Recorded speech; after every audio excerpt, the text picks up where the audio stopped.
Hemos hablado de aquellos encargados de crear las reglas que nos permiten tener un poco de orden y de aquel que tiene la tarea de poner a nuestra disposición lo necesario para ver realizadas esas leyes.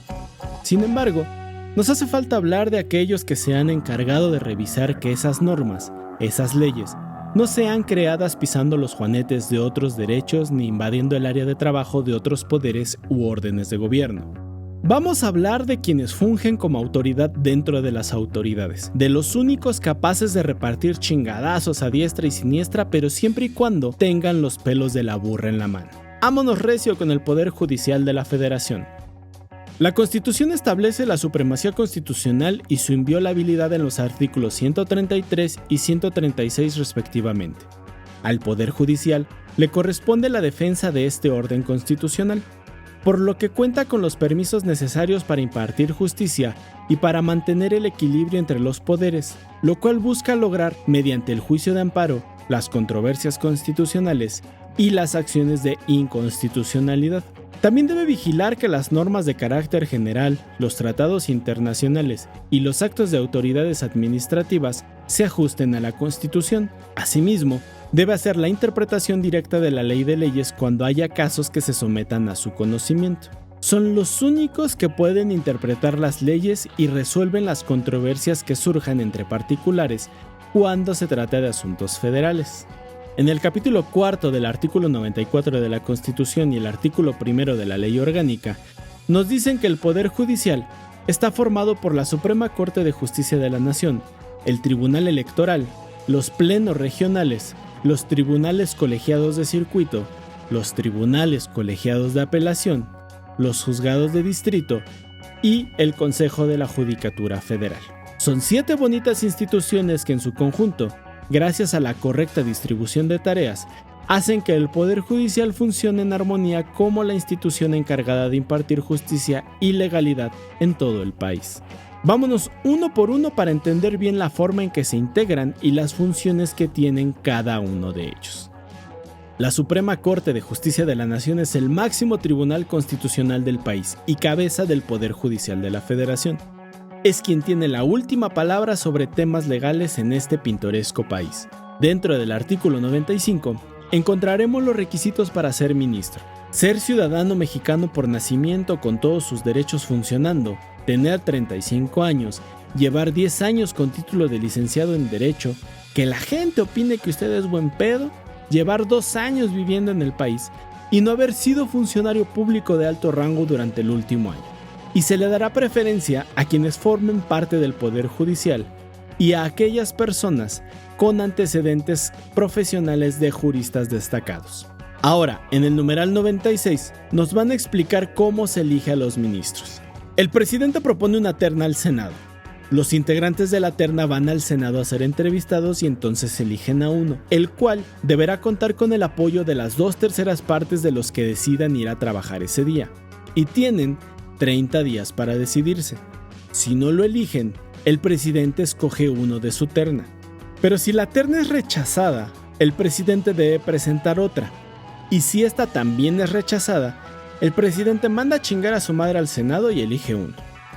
En total, son 11 los ministros que integran la Suprema Corte, los cuales durarán en su cargo 15 años y solo se puede ser ministro una vez en la vida. Solamente una vez.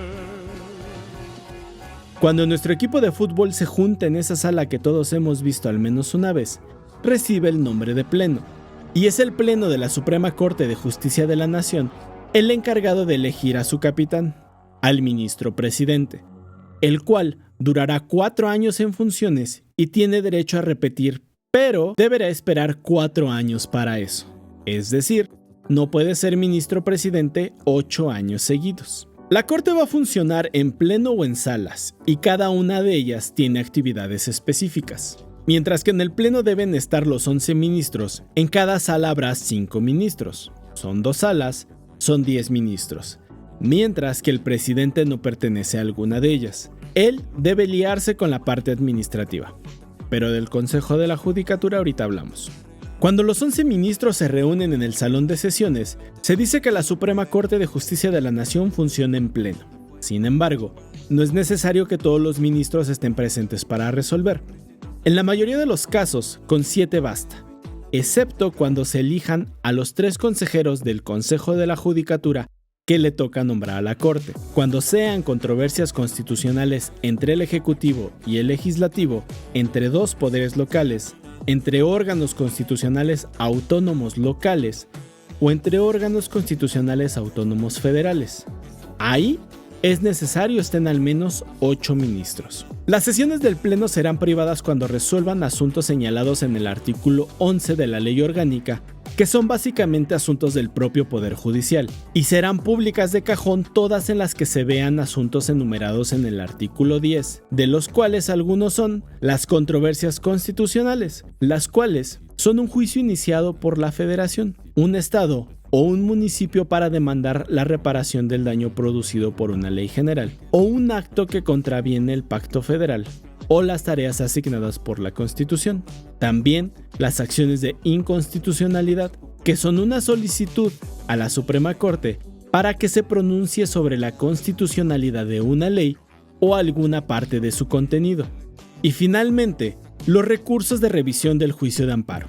Esto es, revisar las sentencias que resuelvan sobre la constitucionalidad de normas generales que establezcan la interpretación directa de un artículo de la Constitución o que no hayan hecho esa interpretación, siempre que la Corte determine que tiene un interés excepcional en materia constitucional o de derechos humanos. Pero, si así lo decide el Pleno, estas sesiones pueden ser privadas. Ahora hablemos de las salas. Cada una de ellas se encarga de saber de asuntos diferentes y basta la presencia de 4 ministros para que éstas funcionen. Esto tal y como nos lo explican en el artículo 15 de la Ley Orgánica. Cada 2 años, los ministros de cada sala elegirán a su presidente y deberán descansar un periodo de 2 años para volver a ser votados como presidente. La primera sala conoce asuntos civiles y penales, mientras que la segunda sala ve los asuntos administrativos y laborales. Básicamente, las salas van a resolver quejas o revisiones de los juicios de amparo que sean tramitados ante los tribunales colegiados de circuito, además de resolver problemas internos del Poder Judicial. Finalmente, mencionar que en el artículo 40 de la Ley de Amparo se encuentra la facultad de atracción de la Corte para resolver un juicio de amparo cuando por su interés y trascendencia lo valga. ¿Quién decide si es interesante y trascendente? Pues los propios ministros. Ellos son quienes deciden qué asunto resolver. Y como única excepción, está que el fiscal general de la República se los pida. ¿Les recuerda algo? Pasemos al siguiente. El Tribunal Electoral, de acuerdo al artículo 99 de la Constitución, es la máxima autoridad jurisdiccional en la materia y el órgano especializado del Poder Judicial de la Federación. El artículo 165 de la Ley Orgánica nos dice que el Tribunal Electoral funcionará en forma permanente con una sala superior, 7 salas regionales y una sala regional especializada con sesiones de resolución jurisdiccional públicas. Todas las vamos a ver en YouTube. La sala superior se va a integrar por 7 magistrados.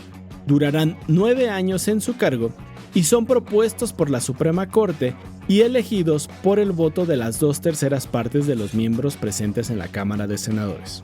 Se va a encargar de resolver de forma definitiva e inatacable impugnaciones sobre elecciones federales del Poder Legislativo, del Presidente de la República y de declarar su validez, controversias contra actos y resoluciones del INE, contra actos que violen los derechos político-electorales, conflictos laborales del propio tribunal y del INE, crear jurisprudencia en la materia y autogobernarse.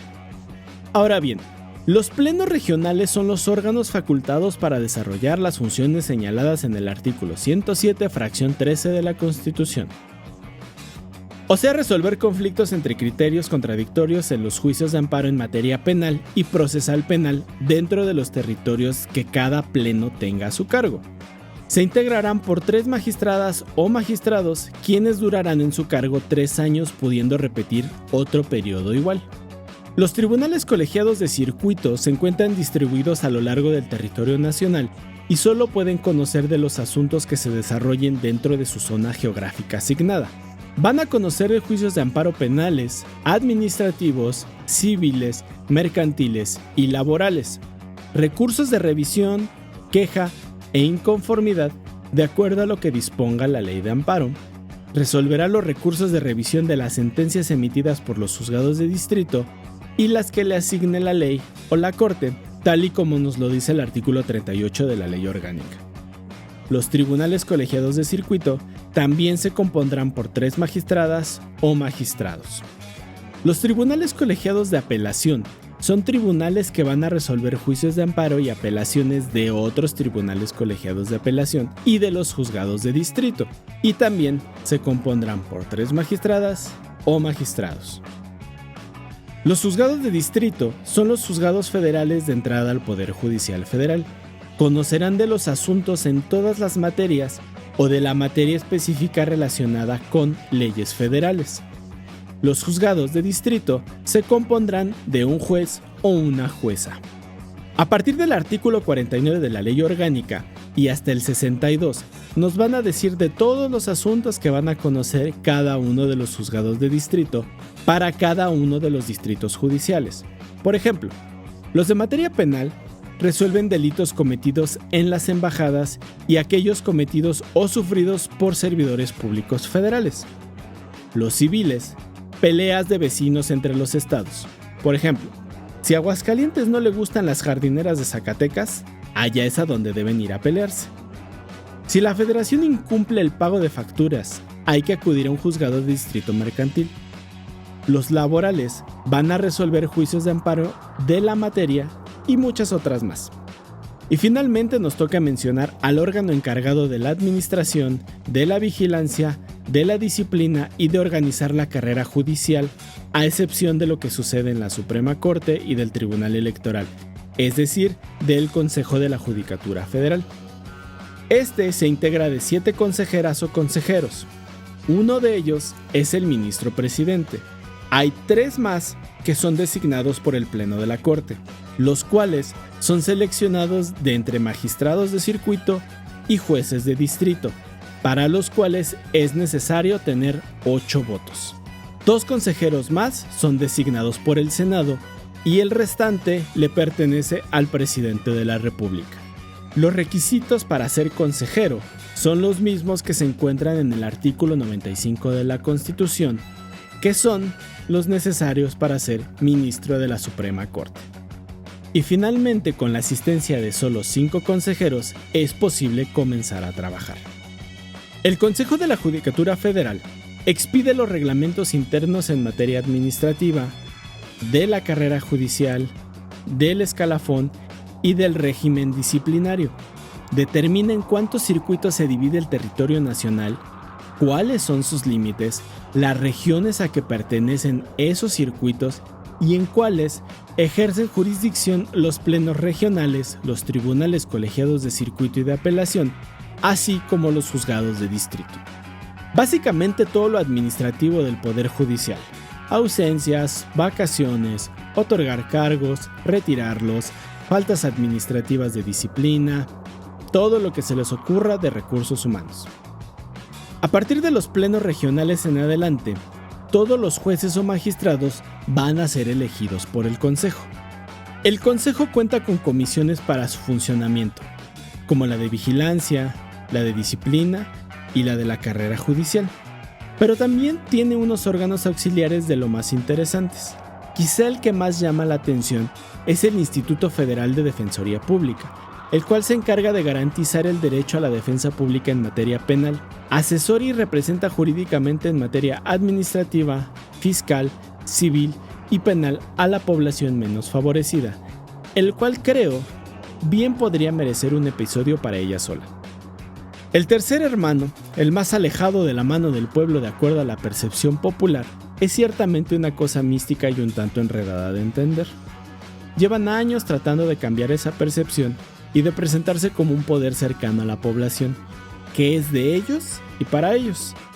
Tarea que es titánica además de una forma, pero que sería peor si no se hiciera.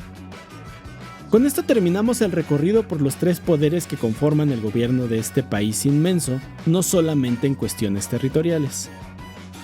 Así funcionamos. Estas son las reglas del juego para bien y para mal. Lo interesante es que a partir de esto, podemos generar cuestionamientos más intensos y quizá comenzar la gestación de algún cambio. No lo sé. En cuestiones públicas, el hambre de cambio crece lento y comienza poco a poco hasta ser inmensa y no poder ser detenida por las estructuras de gobierno. Pero para ello, la población tiene que hacer algo, fundamentalmente la ciudadanía. Ese segmento de la población con goce absoluto de sus derechos, esos que se esconden en el ambiente gris, muchas veces deprimente y represor de los engranes de este sistema. Pero de ellos hablaremos en el próximo capítulo, en nuestro final de temporada.